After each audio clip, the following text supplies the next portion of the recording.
I'm Dan Collins with Mercy Medical Center in Baltimore, Maryland, and you're watching Medoscopy.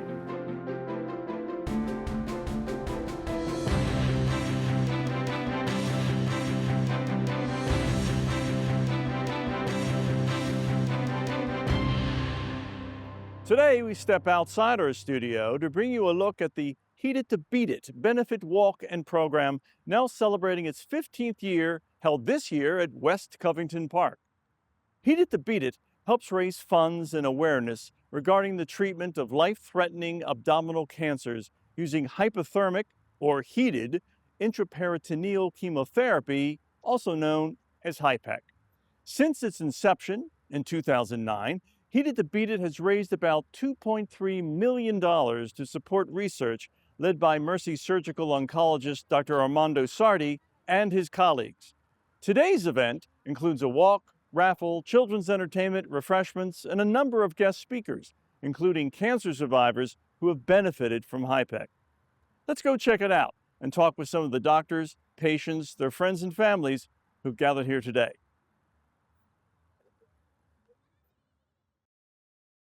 Why are you at this event today? I was invited to this event by Dr. Sardi, who was my surgeon, and he performed a cryo reduction surgery and the HIPEC on me in 2005 for appendiceal cancer, and basically he saved my life. And he asked me to come, and I came. Did you have any expectations, like when you first worked with Dr. Sardi and he told you he was going to do this surgery? Sometimes it lasts like 15 hours and so forth. What was your reaction to all that? Well, in 2005, this surgery was considered radical. It wasn't even approved by the FDA at the time.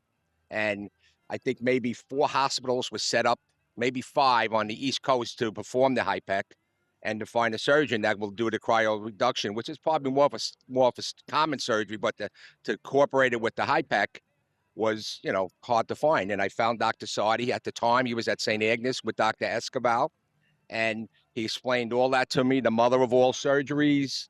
It's scary, but he puts you right at ease. And my expectations was if it took 20 hours, it took 20 hours. And thank God it only took 8. So.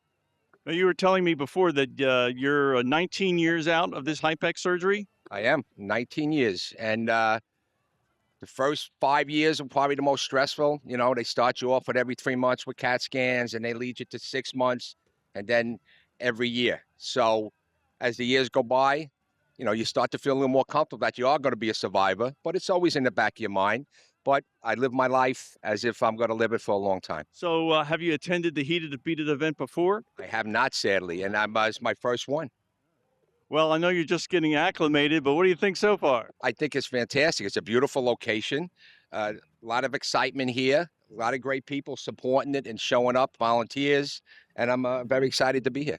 Do you have any family, friends here with you? My wife of 41 years, Debbie, and I have 3 children, Noel, Robert, and Christopher. And sadly, they couldn't make it today. They had other prior things. Actually, they're down in Florida at Walt Disney World right now. And I just flew up from there today to do this walk, and then I'm flying back down here tomorrow. As I mentioned, you're up and out 19 years. 19 years. 19 years. When you first got diagnosed, what did they tell you was your prognosis then? Well, nobody told me anything. My research showed that it was pretty dismal. All right. And I think Dr. Sardi kind of explained the 5-year outcome and all that other stuff at the time was what they were kind of talking about, 3 to 5 years, all depending on what grade you had. And then fortunately I had the lesser grade. And of course, I think a lot of it is the surgeon, he got everything out of me, plus a few extra parts that I'm missing now, but that's okay. And yeah, I was aware of the prognosis, and it was scary. I understand you're from Brooklyn, New York? I am originally from Queens, New York, and I worked in the Bronx. I'm retired New York City fireman, and I presently live up in Warwick, New York. So one last question. Yankees or Mets? I grew up in Queens. I'm a Met and Jet fan. That's all right by me. All right, Mike, what are you doing here today? So here to support Mercy and a hospital that supported me and surviving a rare cancer here for Heated to Beat It. 15th anniversary Heated to Beat It, right? So milestone. That's right. Now, who did you see as part of the Mercy Cancer team? I think I was in the hospital for a month after my treatment, so I feel like I've met everybody that worked in the hospital during that month, but Dr. Sardi was my primary doctor.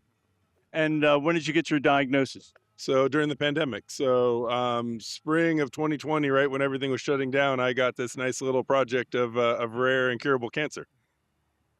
So I know Dr. Sardi usually will go over everything with the patient. It's a significant surgery. So what were your expectations?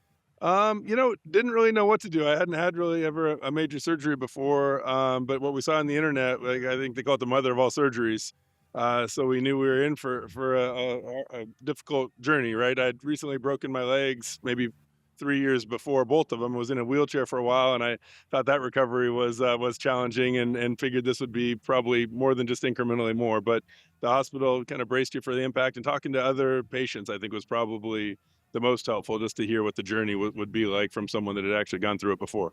Would you say that HIPEC was pretty much a lifesaver for you? I mean, no question. Yeah. I mean, as we looked around, we interviewed other surgical centers that specialized in HIPEC and abdominal cancers.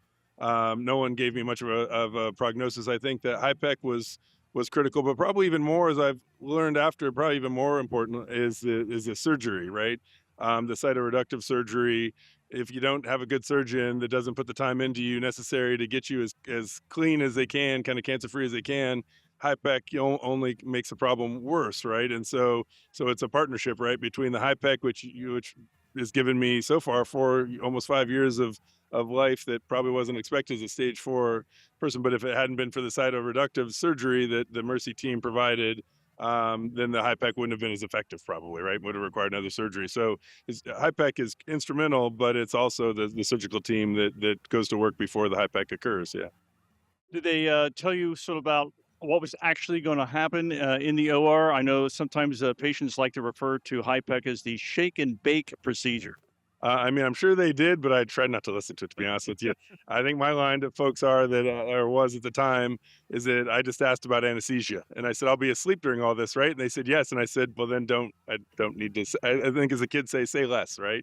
I'll sleep through it. You guys have to do all the work. Wake me up when it's over, kind of thing. So they did talk about it a little bit, but to be honest with you, getting that diagnosis was so daunting. I just really only cared about how early I was going to fall asleep and hope that they'd wake me back up again when it was over. I think you told me before we started that you've been to the Heated to Beat It a few times now. This is I want to say it's our 4th pandemic, right? Kind of changed things, and that was a challenging year for me physically. But I think this is our 4th. This is our 3rd where we've been really involved. Like our group has custom shirts, like a lot of them do. This year being kind of the most different. But yeah, I want to say this is our 4th. Well, thank you for taking time, and you brought the sun out with you, so God bless her. And just anything else you'd like people who are watching this to know about HIPEC and Heated to Beat It? Yeah, I mean, I think your questions were a lot of the technical and kind of the patient experience going through, but I think one of the reasons we chose Mercy was because of the hospital, right? Lesser known, maybe hospital in our area when we have kind of these learning institutions and other, kind of marquee places to go. And Mercy is well above those and more marquee than maybe even Hopkins or University of Maryland as we think about medical care in our area. It's really the difference maker for me, I think, as much as the quality of the team, which Mercy has, was the care. I've had the experience of being in a couple of different hospitals in my life, unfortunately, in my 50 years. But I just would say that if it weren't for the Mercy team, the multi-generational, multi-family folks, people love it so much. It changes the place. And I would just say that the hospital itself is a special place, not just filled with skilled doctors and nurses and techs and everything else, but it's really the people there that really make Mercy Hospital what it is. And I'm grateful for that.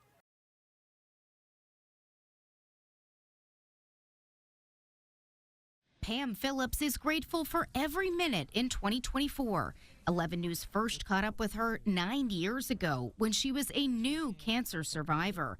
In 2009, she was diagnosed with a rare appendiceal cancer. Because of the cancer in the appendix that had spread throughout my abdomen. She says the prognosis wasn't good until she met Dr. Armando Sardi at Mercy Medical Center.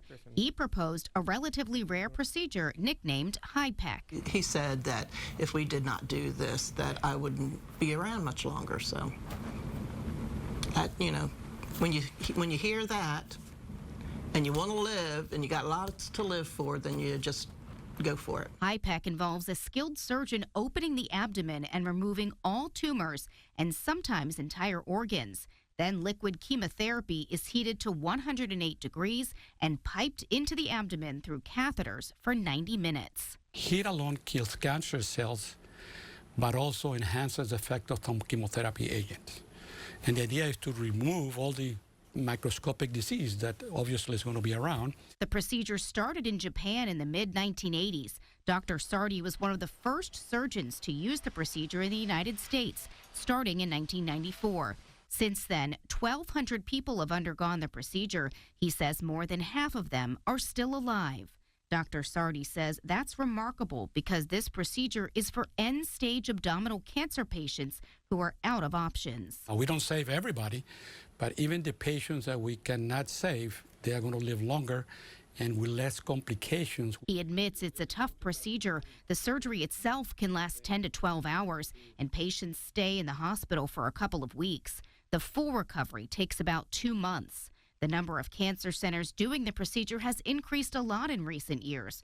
Mercy does 3 to 4 a week, but it's still considered a rare and relatively unknown procedure.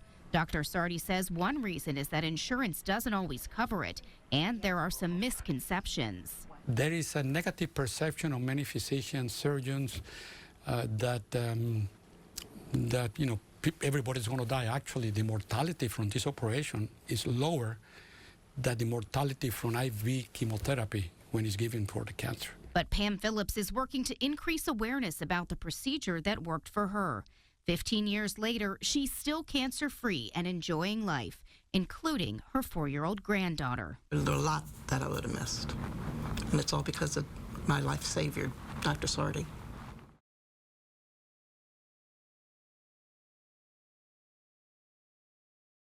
So, Helen, why are you at this event today? 16 years ago in November of 2008, I was diagnosed with stage 4 peritoneal carcinomatosis, and Dr. Armando Sardi made it possible for me to be here. I'm also one of the inaugural members of the committee that formed this Heated to Beat It walk, and we're celebrating our 15th anniversary today. I am 15 and a half years out. Right at the beginning, basically, of Heated to Beat It. Right at the beginning. When you were going in for surgery, I know Dr. Sardi always tells people that be prepared. It's like getting run over by a bus, but Hit by a truck. oh, hit by a truck. That's Okay. what he says. So, in terms of your expectations and how things turned out, how do you feel?